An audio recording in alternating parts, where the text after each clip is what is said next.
तुम्ही कधी अशी मूर्ती पाहिली आहे जिथे एकाच मूर्तीमध्ये तुमच्या डोळ्यासमोर 24 रूप फिरतात, तेही फक्त घड्याळाच्या गोल दिशेने फिरल्यावर? आणि आश्चर्य म्हणजे ही मूर्ती चोरीच्या उंबरठ्यावर असताना गावकऱ्यांनी आपला जीव ओतून तिला वाचवला.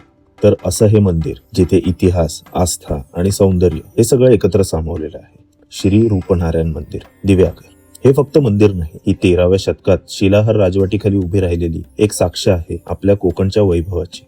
तुम्ही दिव्यागरला जाताना जर हे मंदिर चुकवलं तर अक्षरशः 1000 वर्षापूर्वीचे वैभव हातातून गेल्यासारखं होईल. हे मंदिर सुंदर नारायण मंदिर म्हणूनही ओळखलं जातं. नावाप्रमाणेच सुंदर असे विष्णूचे रूप इथल्या काळ्या संगमरवरी दगडात कोरलेलं आहे. ते इतकं बारकाईने घडवलं आहे की मूर्तीच्या कानातली कुंडलं, शांत असे कमलनयन आणि हातातले शंख, चक्र, गदा, पद्म हे सगळं अगदी जिवंत वाटतं. पण खरी जादू काय माहितीये? या मूर्तीभोवती तुम्ही एक फेरी मारली की फक्त दशावतारच नव्हे तर विष्णूचे सर्व अवतार दिसू शकतात. हे एक असं वैशिष्ट्य आहे जे संपूर्ण भारतात फार थोड्या ठिकाणी दिसतं. आणि हो, या मूर्तीला एकदा पोर्तुगीज चोरून घेऊन जाणार होते, पण दिव्यागरच्या गावकऱ्यांनी मोठ्या धैर्याने ही मूर्ती परत मिळवली. म्हणूनच ही फक्त एक मूर्ती नाही, ही आपली लढाई, आपली श्रद्धा, आपली संस्कृती आहे. आजही मूळ पुरातन मंदिर बाजूलाच पण भग्नावस्थेत आहे आणि त्याच्या शेजारी लाल चिरा दगडाचं थेट राजस्थानच्या शैलीत एक नवीन रूप उभं आहे.